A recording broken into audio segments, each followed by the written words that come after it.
All right, folks. A lot of people are still celebrating a lot of the major things that are going on in the world, and we'll be talking about that here on Pod TV, seeing what people have got on their mind, including Dr. Sharif and others that'll hopefully be joining us in the near future. And all along those lines, I did see him earlier, and hopefully he'll be making a return trip and all in that space. But we're going to see what folks have got on their minds. I see that Nick Palveda has joined me, and of course, I've got to tease Nick and ask him if the people in Spain are talking about the big shocking news, which is that Spain is a favorite in the World Cup. We know a lot of news has been going on in the sports world and all along those lines. But I did see that Spain lost to the small African country of Cape Verde, which is definitely something that is shocking many people. And I didn't know if that was a big news item in Spain, because that's something that I saw where they had lost, or not lost, but been tied, which is something that can happen in even the World Cup and everything like that. So Nick, I know there's a number of other things, including this whole notion of Social Security solvency and whether it's going to be one. I'm actually trying to get a couple of people to come on our show and talk about that, because I was reaching out to some other guests that hopefully be joining us and all along those lines. But I was just wondering, there in Spain, is there a lot of talk? Because I doubt they're talking about the NBA or the NHL, even though there are some Finnish players and some Russian players on the Canes team that won and everything like that. But are they talking about this, I guess, what it would amount to an upset? Because I think Cape Verde might be like the 161st country or something like that, but they're definitely a lower ranked African nation in the world of World Cup, and they somehow managed to get a tie to the favorites, because I know that Spain and France are favorites at this year's World Cup. So I was just wondering, has there been a lot of conversation about this notion of the semi-upset? Because it's not like y'all lost, but y'all did have a tie. So has there been a lot of conversation about that over there in Spain? Yes, unfortunately. They're very upset with this result because Spain is a powerhouse, as we all know, in soccer, or what they call football over here. And Cape Verde is not a powerhouse. It's a small little group of islands off the African coast, populated by Portuguese, and has 150,000 people. I mean, you're talking about a real small island.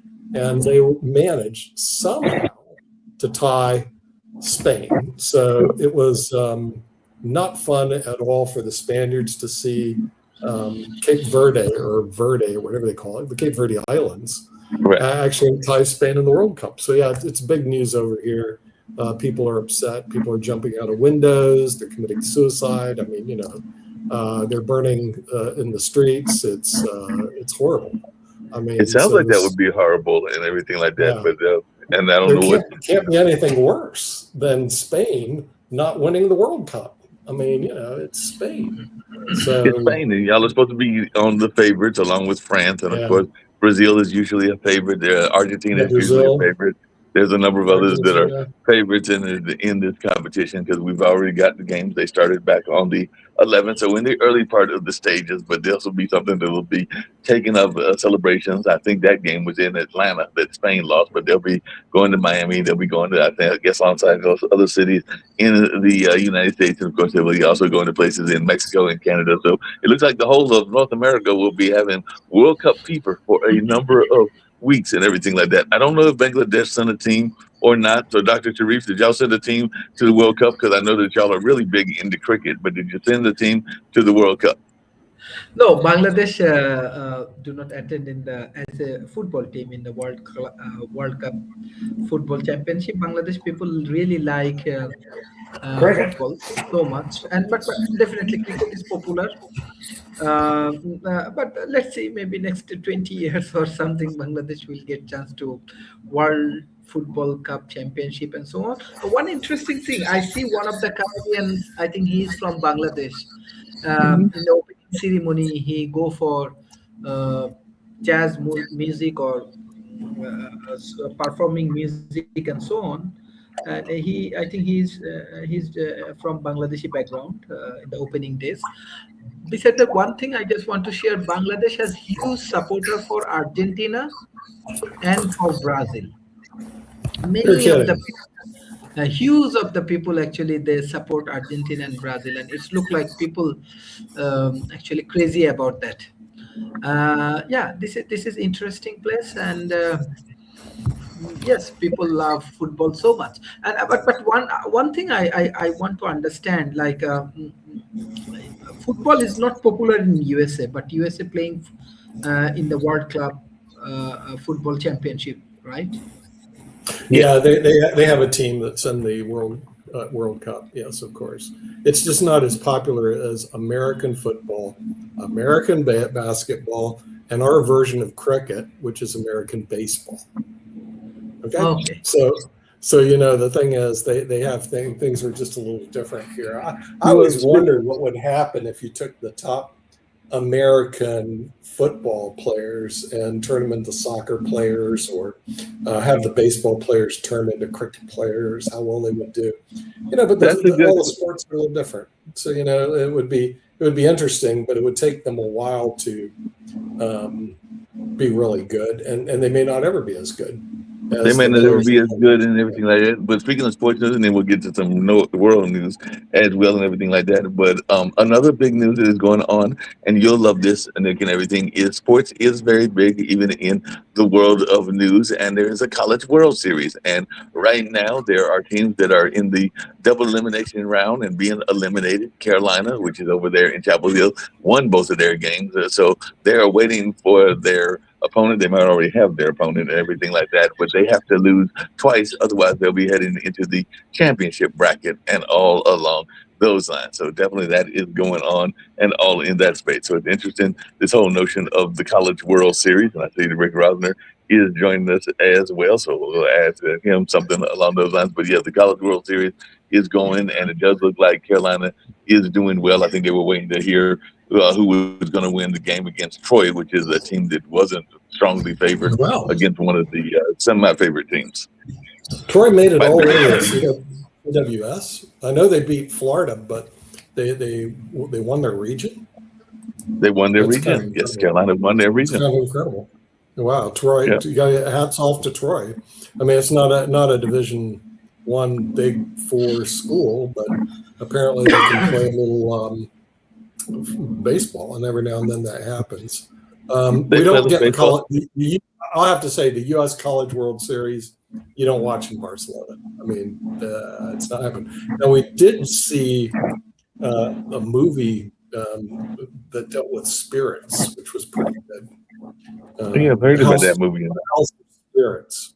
If you happen to see it, Rick, this is really a very fascinating movie. It's called The House of Spirits. It's a book written by Allende.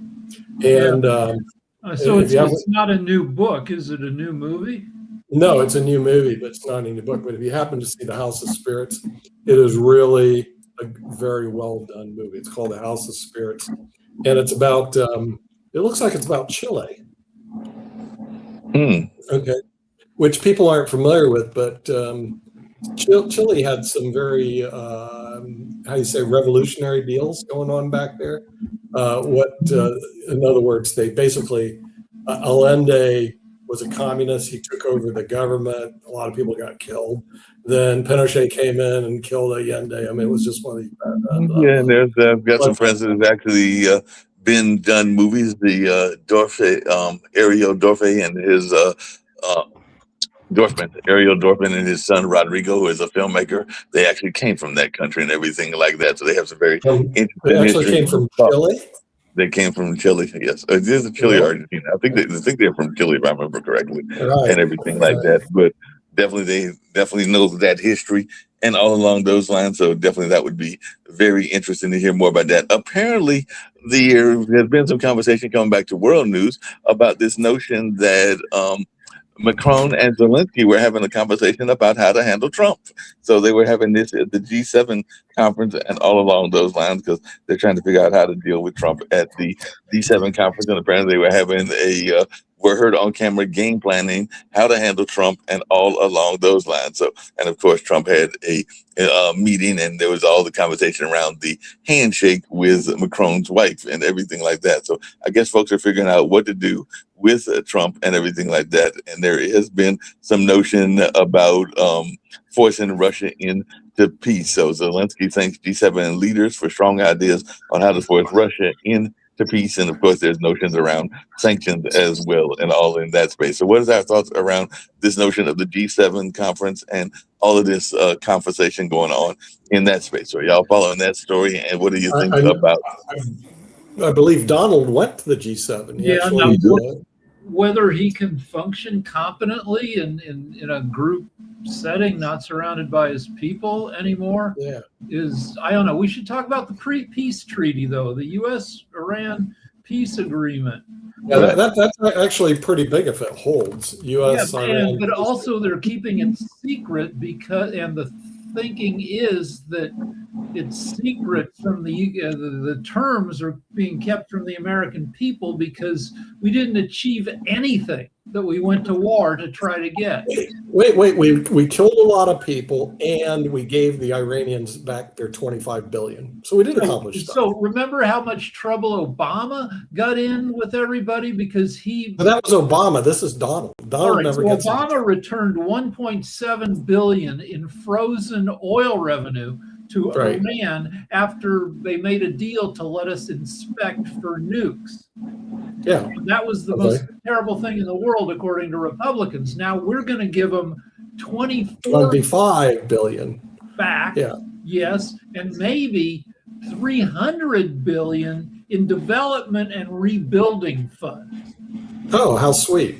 We're such a generous country, and we're not getting any of their nuclear materials. There's no regime change. Their missiles are still largely intact and being rebuilt. So we have a peaceful agreement. That's good, right? In other words, this way, oil prices go down. I can fly around I can go to see Dr. Sharif in Dhaka without worrying about having the plane flights go out of control. Okay, and then Dr. Sharif and I get together and figure out how we can give $300 billion to Bangladesh. So we're beginning. $300 billion, baby. This is the beginning of the 12th week of gas being over $4 a gallon national average in the U.S. I think it'll drop under $4 in the next few days. Yeah, it'll start going down. So the gas will get cheaper. It's not the $2 gas that Trump promised. It's not the 2% inflation. But if you think about it, if he's putting the wheels in motion to get the economy back on track, and of course the IPO at SpaceX helped a lot, like a shot in the arm to create millionaires and billionaires. And America they worship the millionaires and billionaires. The problem is most of them aren't. Well, let's talk about the trillionaire, the world's richest man. I've noticed I'm on his social media site X you like a lot. And I've noticed that people can now use the N-word on X over and over again, dozens of times. Just go on there and call everybody N-word this, N-word that. Also the F-word. The N-word that rhymes with bigger? Yeah, and I found sites that are found people on Twitter who are just saying the F word, the N word, the F word for gay people that that rhymes with maggot, and it used to be those people would get taken down. Those people aren't getting taken down anymore, and in fact, in December, the European Commission, I don't know what that is, but whatever it is, it fined X, Elon Musk's site, $140 million for failing to protect people from hate speech, because in Europe they have laws against it. But why would the world's richest man give a shit about $140 million? He shouldn't. So he probably doesn't. I mean, and then they also, when they find somebody, they also got to collect it too. And so it's a big process. In other words, I'm going to find Twitch or Twitter, or whatever they call it now, X. I'm going to find X $1 million. Okay. So I'm going to send Elon a fine for $1 million. So what? I still have to collect it, so we could create a nonprofit entity that decides to find them. It's just not. Well, speaking of these deals, there's also a deal to end the war with the U.S. That we're talking about with Iran, but they're saying that the deal with the end of war requires Israel to withdraw from Lebanon. I understand that there are giving women a little bit more freedom in Iran, even though the Revolutionary Guard and some of the other organizations might not be too happy with that and everything like that. So we'll see how long the peace holds up and all along with those lines. Trump says he's not happy with Wait, how who's saying Israel that? has fought Hezbollah, and Syria should do so instead. So he wants Syria to fight Hezbollah, not Israel. So this is But something. wait, who's saying that those are the terms? Who's saying that the regime is being held to anything? Because You know, the regime is having a hard time dealing with Trump, and Trump's having a hard time dealing with Iran. As a matter of fact, the vice president of Iran goes, "How do you deal with this guy?" And you know what? It's a match made in heaven. Think about it. The Iranians and Donald, you can't do anything better than that. So let them at each other. In the meantime, the rest of the world will progress. Let they figure it out. So what we need to do is do like our friend in Bangladesh is doing, move forward with positive progress and ignore all the squabbling out in the world. And so that's what Dr. Sharif's doing. He's tuning out the crazies of the Americans and just says, I got to focus in on being positive. Speaking about And moving I know Bangladesh he's got forward. on his network. He's got a young lady from Brazil that comes on every once in a while. I can't think of her name. I think it's, I used to be on the show with her. I think it's Alice, if I remember correctly, Dr. Sharif. But there was a road jumper in Brazil that fell to her death after operators failed Oh, yeah. to secure the harness and everything like that. So I saw that. So what people thinking about that, and with how concerned are you if you're doing stunts and everything like that? I'm not going to Three do. instructors were charged in the bridge jumping death of the woman not secured to the road. Okay, you know, the thing is, she was going to do bungee jumping, which, by the way, I'm not worried about because I'm never going to do it. But what they do is they tie these little ropes to your ankles, they throw you off, and you're supposed to bump up. Okay. Well, what happened was 3 people got together because they're a team to put her up there, and she made a Superman thing, and then they threw her off. But they forgot to put the bungees on her. So for 131 feet, from what I understand it was, she crashed, she died, she burned. I mean, you know, it reminds me of, there was a time where a professional skydiver jumped out of a plane, but he made a mistake. He forgot his parachute. He went straight down, he died. I mean, you know, things like that, unfortunately, that happens. And in a way, you feel sorry for what way they're doing a dangerous sport. What really gets me is the mountain climbers. They climb today without harnesses, okay? And the mortality rate is off the chart. So one guy's showing all his YouTube, oh, look, I'm climbing a mountain. And I don't have a harness or anything. I'm just doing bear claws up a vertical steep. And he can do it because they're thin, wiry. A big fat guy like me, I'd have no chance. I would. Yeah, I probably wouldn't make it Yeah, easier. my hometown was full of stuff to climb, and was Boulder. Oh yeah, you Colorado, have Flagstaff climb. Flagstaff Mountain. You have Flagstaff you got Mountain stuff right to climb across all the the time. street. Hey, From, I got a legal question for you Mako that I Moore. want to get to some other serious news and everything like that. But I was talking to some friends of mine yesterday, young people that are dancers and everything like that. We know that we've got a homeless problem here in North Carolina, just like everybody else does. And she was telling me that a person approached her and was saying that no woman should have to pump her own gas. So that's the reason he was approaching her. She was thinking that he was going to be panhandling, because we do have people that panhandle and all along those lines. And she was telling me that she was startled because the man just came out of nowhere and she didn't know what his intentions were. And she was pumping her own gas at the time, and she did have, I think she might be a smoker, she did have a lighter, and she was like saying that the guy had kept coming to me and everything like that, I might have had to do a quick douse and a flame and everything like that. And then she was just asking hypothetically, I wonder if that had happened, if I could have gotten off, because it would have been considered self-defense. And me and her other friend were like, no, that probably would have been considered murder. No, to get away with something like that, you got to be a cop. In L.A., this woman was celebrating. She lived in a condo. She was celebrating the Knicks winning the championship with her golden doodle. She was screaming. Her neighbor called the cops. 20 cops show up. They shoot the dog. Oh, poor dog. Yeah, and so, but the cops, the LAPD has already released a statement saying it was a large dog, and the officer was afraid. You've seen golden doodles, right? They're the cutest, Yeah, friendliest dogs in the yeah, they're world. goofy dogs. And this one was wearing a Knicks jersey, so people are. Well, maybe they didn't like the Knicks. You know, I mean, So I looked up Bangladesh, and yeah, it's a country. Bangladesh is emerging as a critical middle power in the Indo-Pacific.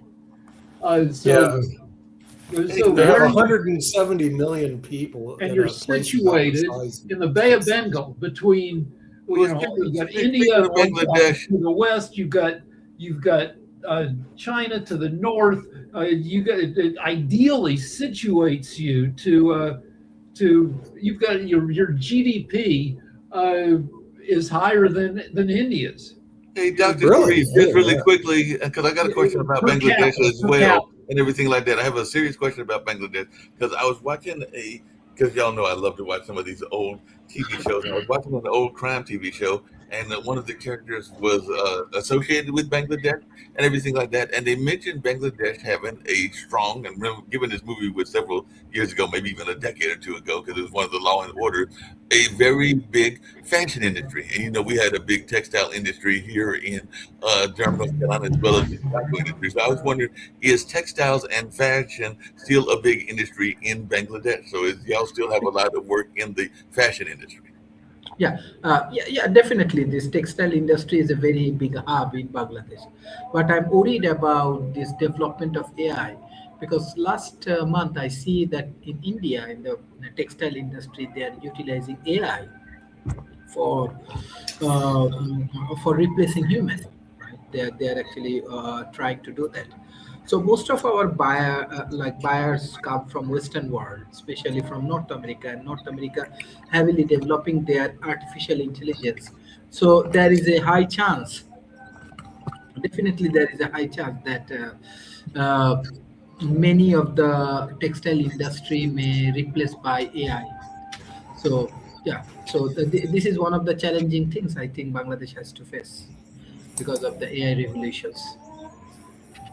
Yeah, but you have something that's going on in your favor. Dhaka will become the largest city in the world in the next 5 years. Right now, it's the second largest city in the world behind Jakarta and ahead of Tokyo. But at its growth rate, Dhaka, where you live, will be the largest city in the world, which then it brings a lot of business to it because that's the reason the Intercontinental hotels are there, is because you guys have an incredible population, you know, in Dhaka, Yeah, and it's going to be the biggest city in the world. this is I want to say not a good indicators because Dhaka is a very small city.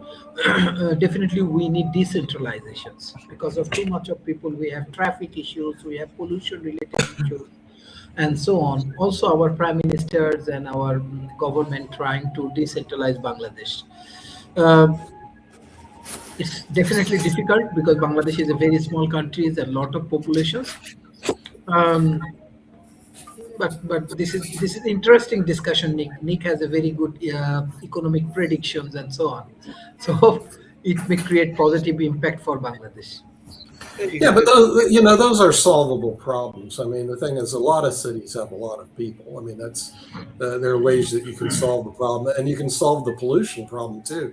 What they did in Spain is they have all their trains are electronic. So when I go out to the beach, these trains go by. There's no smoke. There's no gas coming out because it's all electric. And the thing is, you move your vehicles to electric, you can get rid of a lot of the pollution. I mean, these are problems and challenges that they have solutions to them, Dr. Shree, if people will get together and solve the problems. The other thing they do to keep the cities clean, now this is in Vienna, is there are people out every day cleaning the bloody streets. I mean, it's incredible. They're like, I go, they have armies of people in Vienna. So every time you go to Vienna or Prague, everything's sparkling clean. And then in the morning, there's like tons of people cleaning the bloody streets. They take pride in having their streets sparkling clean. So all you need to do Speaking of cleaning the is clean streets the and bloody everything like that, streets. Yeah, but when we have these big celebrations, I'm sure there's not going to be a lot of cleaning going on at the World Cup and some of these various stadiums. I know that Lenovo was pretty much trashed after they won because they were having a watch party after they won the NHL and everything like that. I'm pretty sure that Madison Square Garden, well, actually the San Antonio Stadium was trashed as well and everything like that. So it's good that we've got people that are out there cleaning these stadiums after they have these big celebrations, because they had big celebrations throughout Raleigh, and the parade to celebrate the Stanley Cup will be on this Saturday and everything like that. But and I'm curious to see about this, because you mentioned AI, Dr. Sharif, and everything like that. But there are several governments, including the UK and Australia, that are now going to ban social media for children under 16.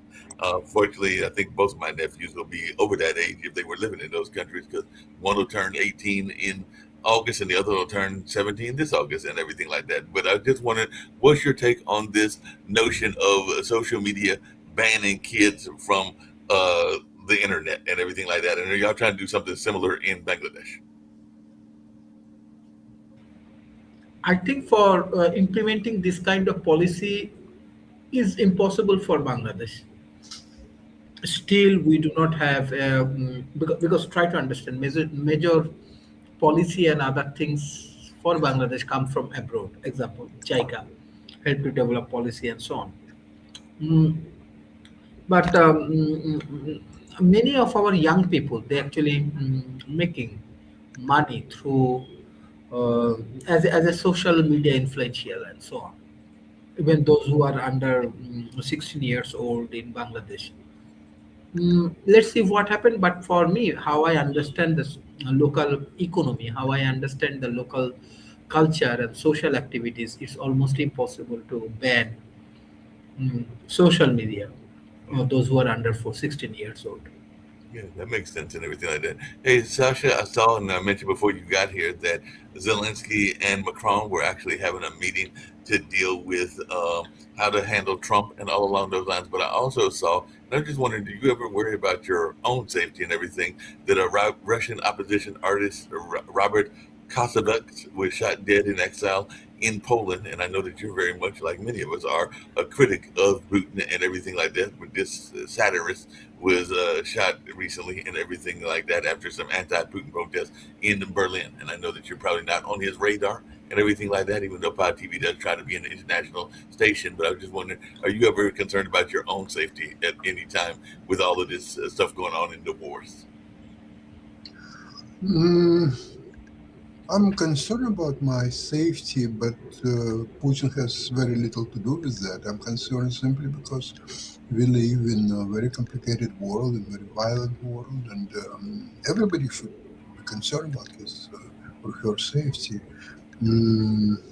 I think that Putin hopefully will do for the West something that nobody else could, is to unite the West, is prepare West for a long confrontation, and so therefore people will sacrifice some of their comforts and material well-being for being able to resist the aggression.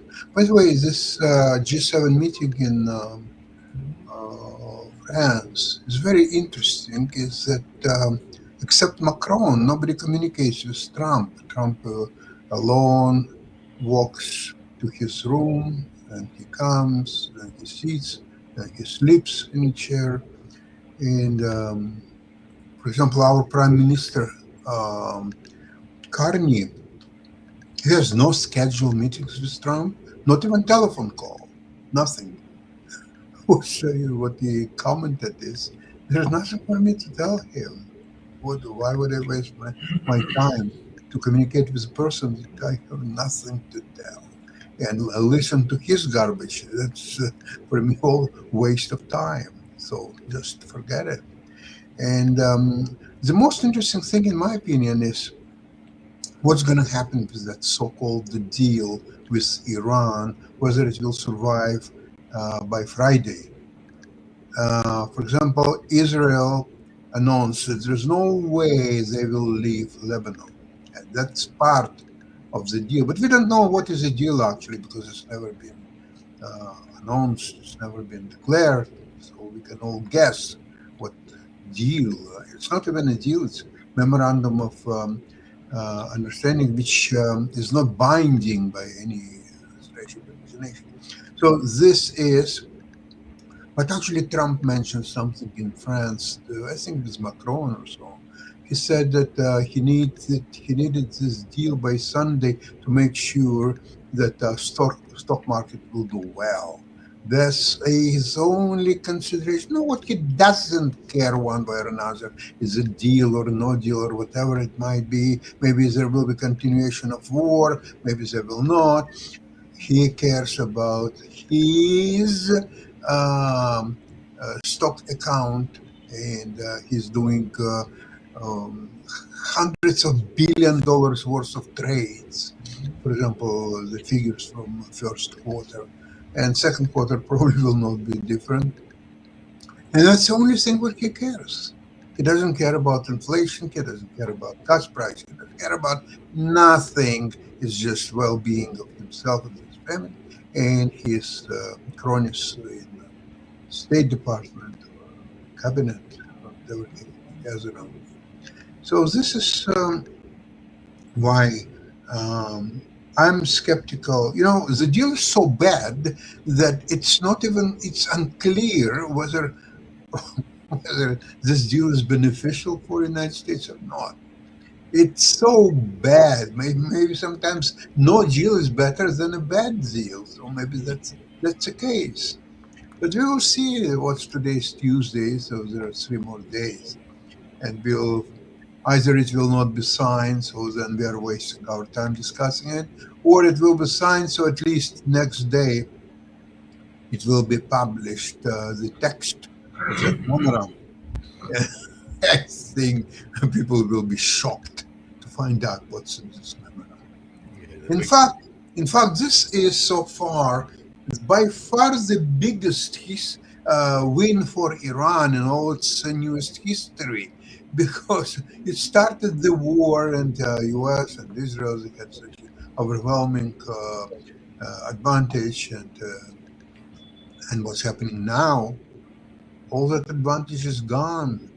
Iran has 75% of its missiles. It's all intact. Drones, and it's already building new missiles and new drones. And from a materialistic point of view, if that deal will go through, Iran will have injection of $25 billion. You know how Trump was critical about Obama deal, that Iran got, I think, $1.8 billion, and Trump was so upset about it. But what's happening now, we are talking about $25 billion will go away of Iran, so it will even more build the drones and missiles and so on.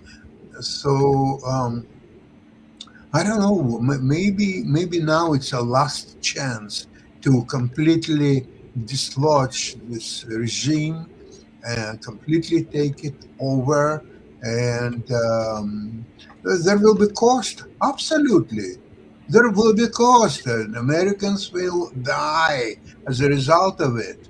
But maybe that's a price to pay, rather than go to this horrendous. We're not going to do it.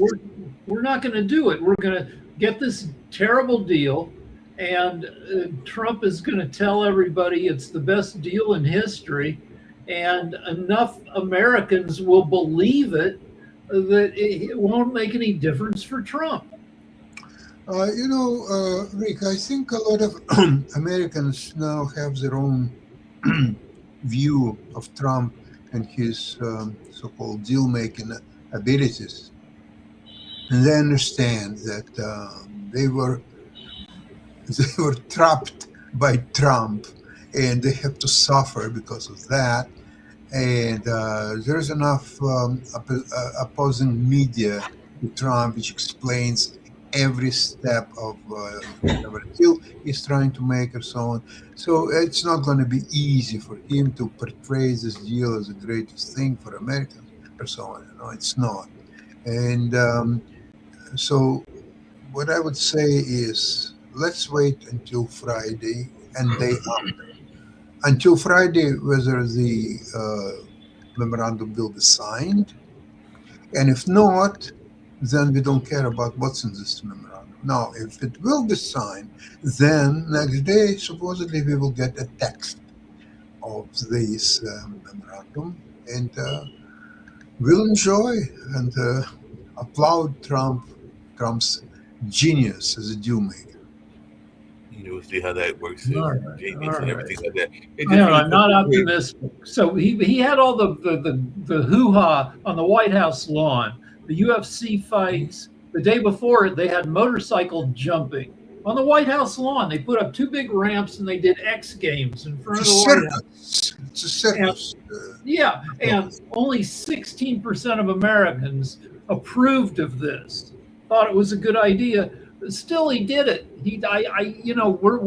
We have no recourse to stop him from doing crazy stuff, at least until the midterms. Well, there are some things that could stop him. For example, Carnegie Hall. All his signs, all his name, everything associated with Trump was taken out from Carnegie Hall. So there is a way. Kennedy Center.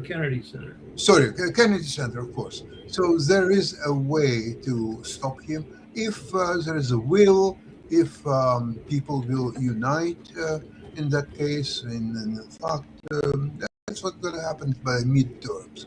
So But you know what he did? When they put up the letters, they used scissor lifts, those little things on wheels, and then they go up and you put on the letters. He put those up in full view. When he took them down, he built scaffolding and then he hung a curtain so you couldn't, his shame was hidden. And he still hasn't taken down the curtain. So I mean, he'll keep trying to find ways to work around. Well, listen, I've said many times that Trump's presidency is the worst thing what could happen in the history of America. People choose him for whatever reasons over Biden. Harris. What's her name? Kamala Harris. Oh, Kamala Harris. Okay. I'm not saying that Kamala Harris is the great person or anything or so on. But knowing history of Trump, Kamala Harris or just anybody, a year and a half old child would be better than Trump. Okay? So whatever Kamala Harris, she had shortcomings of all kinds or so on, but she would be much better for people than this con man. Well, what you guys fail to recognize is he's fairly representative of the American people. So you can complain all you like, but the American people elected Donald. And so the thing is, Nick, you're right. I'm not election denier. I confirm that he was elected. Right. Yeah. And whether you like it or not, there is a lot of Americans that are behind this guy. I mean, no matter what. What's his approval rating now, Nick? Well, 38.6%. How low is it? 38.6. Yeah. Okay. It's the lowest, but that's still a significant. It's the lowest of any president in 80 years since Harry Truman.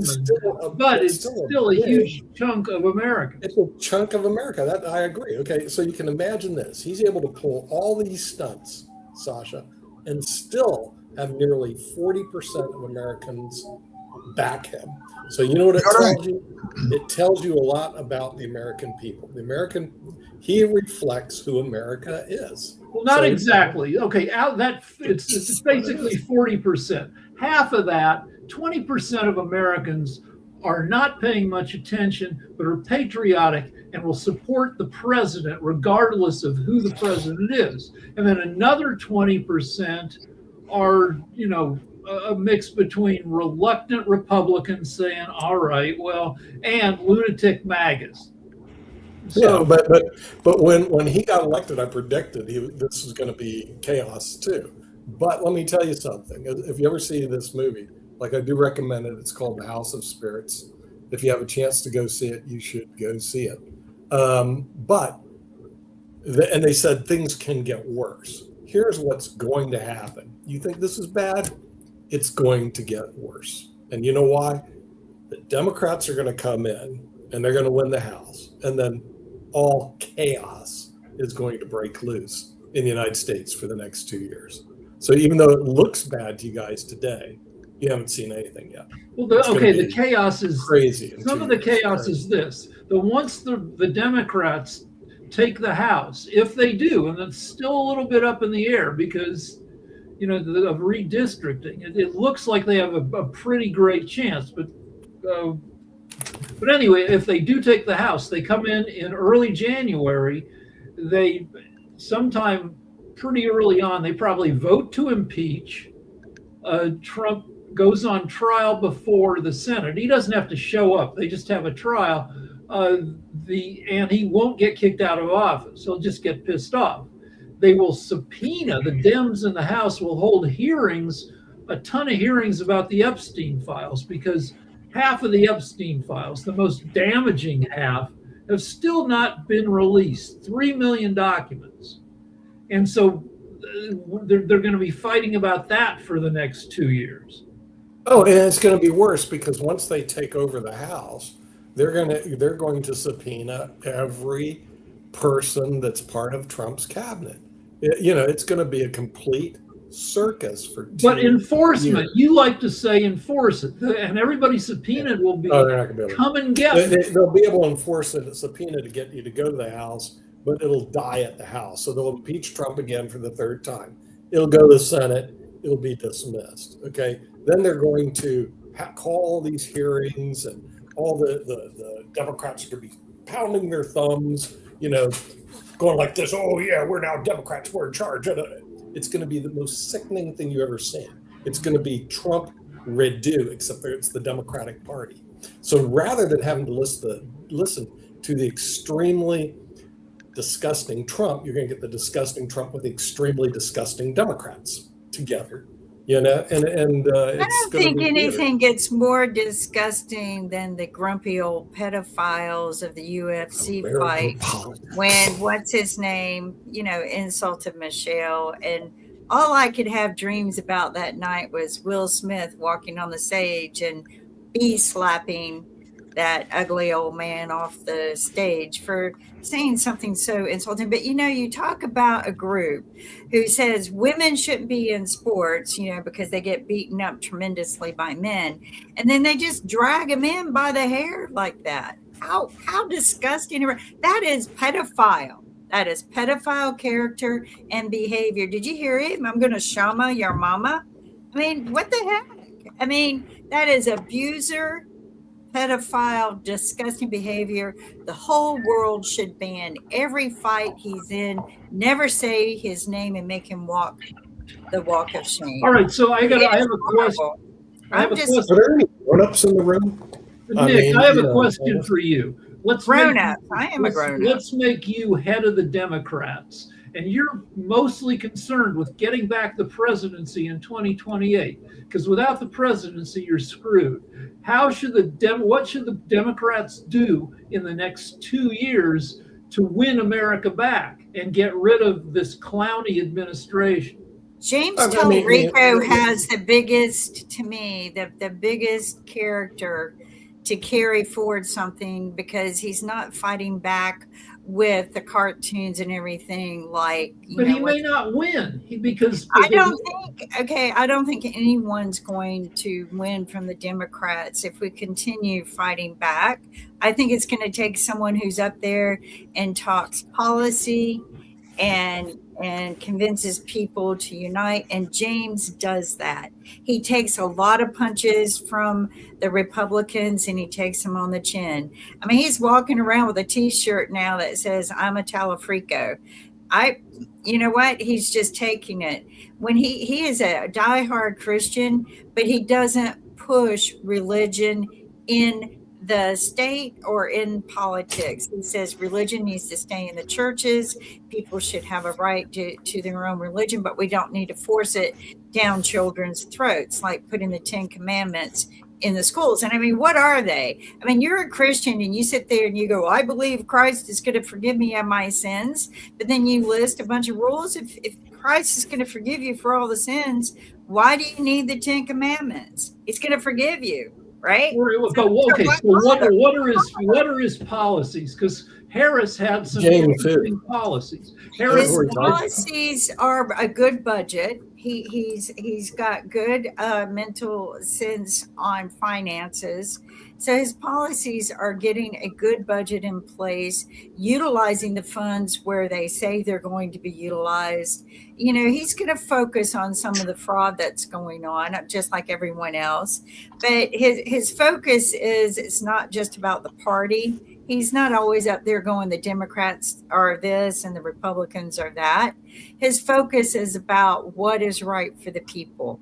And I think that is going to have to be the focus. I'm going to go videotape the halls of the Senate and the Congress so that you can see those who just stand with Israel and Charlie Kirk, and what the signs over the doors that say, I stand for the people of America. And those are the people you're going to want to vote for, no matter who they are, whether they're Republican or Democrat. And I think James has the strength and the courage to push past through a lot of this. I think it's ridiculous every time they nail a Democrat for being, you know, dishonest or sexually wrong with another woman or whatever, or in an affair. When, you know, you got Trump up there, you know, Clinton was up there, you know, and they shame a Democrat out of even a campaign because of it. That happened to John Edwards years ago. He was the best candidate for presidency because financially he was very strong and had a very good health plan in place for the country, along with his wife who helped put it together. But they quickly shamed him because, and I'm like, you know, you had Clinton. Jonathan Edwards did worse stuff than, I mean, he got caught red-handed banging. I think he knocked her up too. One of his campaign aides. Yeah, he got the girl pregnant while his wife was dying of cancer. Yeah, yep. So he was. So that's shame. That's shame. Yeah. All right. But you know what Trump does is shame. He's a pedophile. All right. So Tallarico versus Paxton. Paxton's a terrible guy. Paxton engaged in conspiracy to cover up government conspiracy. He okayed bribes to cover up his at least one affair, and I think multiple affairs. His wife dumped him on biblical grounds because he was screwing around. He was impeached. He's been committing securities fraud for decades. He's got a wonky eye, so his face looks weird, yet he only trails Tallarico, this clean Christian guy, by 3% in the polls. That's what the certain media is telling you. I think that Tallarico is really got a bigger jump on him than that. Texas will always let you down. Texas will always let you down. They let all those children down last year when the Republicans had funding to put in a better alerting system on the river, and they didn't spend the money on that. They could have, and they could have saved a lot of children. Instead, they blame a nurse for taking a group of children out, not being able to get others. You know, that she ran and saved herself. Instead, that, you know, they shame the women and let them take the blame for those children's deaths, when in reality, it was the Republicans who took money that was supposed to be spent on a better alerting system on the river, because that river has been known to flood like that in the past, you know, many years ago, about every 20 years. And you know, and instead they blame other people when it was the Republicans who took the money. Well, speaking of blaming other people, and I think Tallarico will change that. Tallarico has integrity. Tallarico is a very religious man, but he does not use his religion and push it in politics. And I think that's the kind of man it's going to take for a Democrat to beat. And Paxton is going to win probably because he has the money and the heavy backing to bully everybody into voting for them. So you're saying it's going to be another loss for the Democrats. It will be, but I think Tallarico will get backing in other ways. I know a lot of people who back Tallarico and fund him, actually, and they don't live in the state of Texas. They, Yeah, they okay, do but not. that's They where think he you has it. They that's think where he has you get elected in the state you're running in. it. True. So it's I just think that the Republicans overwhelm the state with no common sense. They have no common sense. It's all about a party, not policy. They would why do rather. they have to have common sense? There are more registered Dems in Texas than Republicans. But Republicans turn out to vote every time. So why do the Republicans have to do anything for the people if people will vote for them regardless of what they do? I think the Republicans cheat. I think that they have a cheat in the system and the votes aren't on it because they blame the Democrats cheating everywhere else. And I think it's because Okay, so they cheat. What they do stuff like you can't use your college ID to vote, but you can use your hunting license, even though your hunting license doesn't have a picture. Yeah, but so But it's what? true, Nick. It's What true. works? Is that really true? You can Yes. use a hunting license Yes. to vote in Texas. Yeah. But okay. So how are you going to overcome that? And then they go you around can't. going, well, if doesn't everybody have a driver's license? Well, no, everybody does not. First year college students do not because a lot of them don't because they're not allowed to drive on campus their first year. And those are the students that you want voting and they don't have an ID to vote because they don't have a driver's license. Driver's license costs money that a lot of people can afford. And a lot of people in the major cities now, they choose not to drive. They choose not to have a vehicle and the insurance because public transportation has improved enough that they can get around where they need. Not everybody drives. A lot of people have a regular ID, but it's not a driver's license, and that's something that the Republicans are pushing. Well, and they're shaming people for not having it. Well, shame on you for not. Let's ask Steve. What do the Democrats need to do in the next 5 months to assure taking the House? And then, if they do take the House, what do they need to do in the next 2 years? Well, that's a great question. I'm sorry I was late, guys. I was on a call off of work. Yeah, I mean, that's a great question. I mean, I think that if they hold where they are today, just given where we are with the war in Iran, the inflationary times we're in, rising oil, energy prices, costs, housing costs, I think you've got a good chance of the Democrats taking the House, possibly the Senate. But I think you raise a good point. What do they do with it? I think they have to first of all, they've got to find a presidential candidate and a message that is appealing to the working people of this country. They have to get away from the messages that tend to work well in the urban areas like Raleigh and Chicago boroughs and New York City and Charlotte, Chicago. And they got to go beyond that to the rural areas. And they got to talk about economic policy. They got to talk about education. They got to talk about jobs. Rather than being anti-AI, which we're seeing now, many Democrats, if we look at Governor Newsom, he's coming up with a lot of anti-AI blogs. Talk about how AI, you have a strategy, how you create the jobs in the economy, how you're going to compete globally.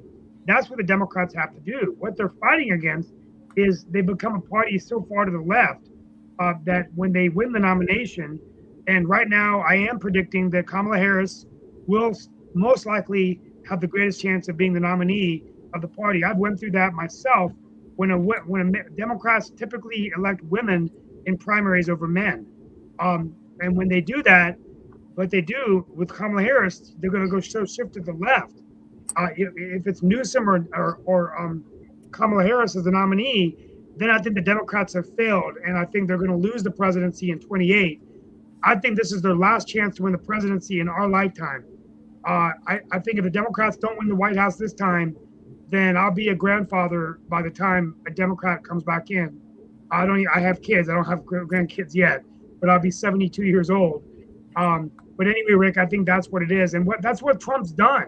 He's made the Republican Party the party of the working class, the poor American out of work in rural America, the white American whose job has been displaced, the manufacturing towns that have been bust.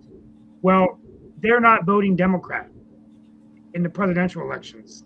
So but you got to get a Democrat that the Republicans would vote for. And who would that be? Who would Andy be? Beshear. Andy Beshear, the governor of Kentucky, in my opinion, There you go. has the best chance to be the. So, Rick, to sum up, I went over my time.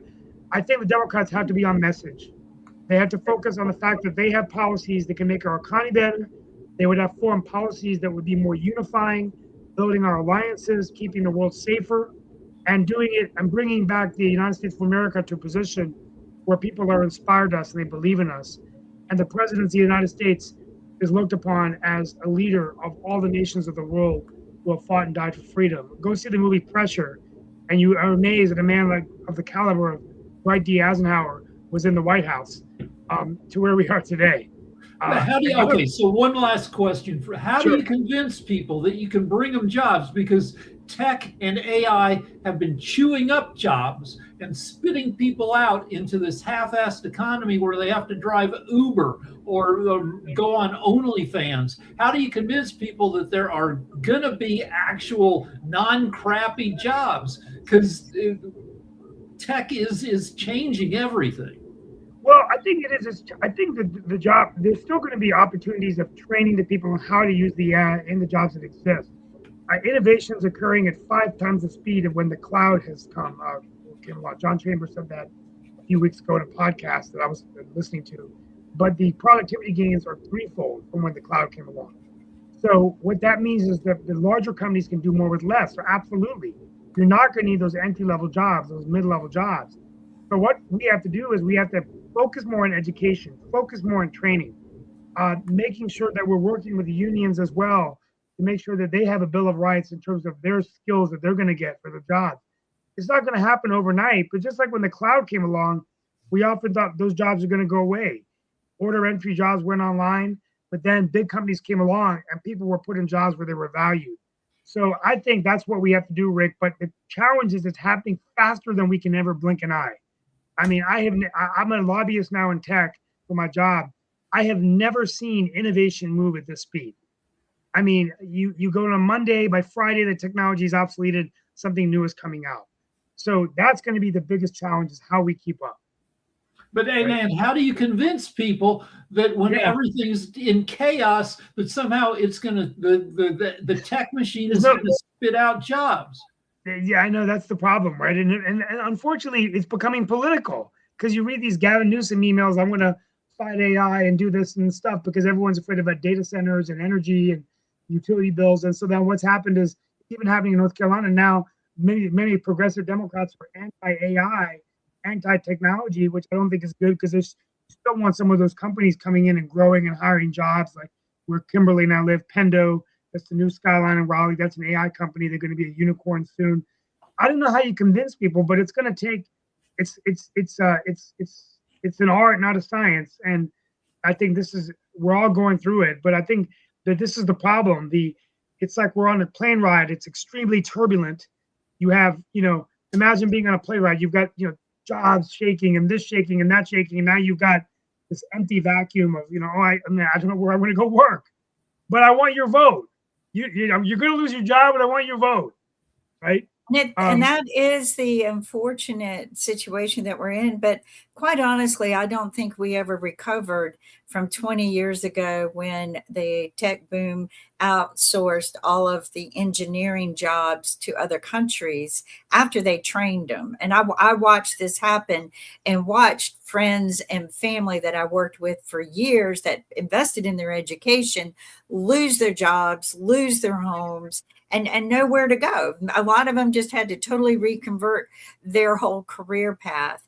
And so what I like to do is highly recommend to many of the students out there, find a job that can't be outsourced. Okay, nursing, huge job. Plumber. Okay, you're telling everybody to become a plumber, but you can only have so many freaking plumbers. You can become a carpenter, but then you earn 15. There's not enough sleep-in analysts right now. Literally, there's not enough nurses. There's not enough sleep analysts. There are not enough, a lot of careers that will not be able to support our population growth in a few years. And that's where we need to focus now is right. Doctors, we have a huge we have a shortage of hundreds of thousands of doctors in the US, but it costs a lot. The U.S., you can call it socialism, but frickin' the government needs to help people get through med school. We need doctors, and they are going broke. Okay. They are broke the day they walk out of college, and some of them never recover, which is some of the reason why Nick and I started the first show that we did together. Was, he said he got tired of seeing that happen. So many very highly educated people going flat broke in 10 years. They're worse off than they were when they got out of college. And I loved Nick's speech about wanting to close that gap, because it wasn't just the people in poverty who had never been educated. It was the highly educated people who reduced themselves almost into poverty. And I've watched a couple of videos of even a guy who went to, one of the top schools in our country, and 10 years later, he's driving Uber and trying, and he met the president back then, he was top of his class, and he's driving an Uber, and he's broke. So, Like where do you go to from there? subsidize training of all type, training for nurses, training for plumbers, training for carpenters, training for doctors. It'll cost a ton of money. We spent a ton of money in the 60s and 70s to educate Americans. We became the dominant technological nation because of the people we educated in tech 50 years ago. And we outsourced all of that to other countries where Yeah, but big we had a jobs great and run. money. The 80s, the 90s, the Right. aughts. We But the executive staff made all the money in America with tax deductions out the yang, as we've noticed. They only paid 3% or less, and they were paying less for income. And the other thing we have to do is get rid of some of the things that they force employers to purchase to employ people in the United States. And one of those things is workers' compensation, which is the biggest waste of our country. But insurance dominates our lives here, and that's who pays our politicians. And, unfortunately, we're out of time. Everyone, make sure you watch Sasha's show, the update on Ukraine and Russia. Also, keep your eyes open for the update of the Iran war. It's been over 48 hours. Byra, thank you for joining us. For over 48 hours since Trump announced that he has solved the problem yet again. But anyway, make sure you keep an eye open for that. And we will see you tomorrow. Until then, please take care.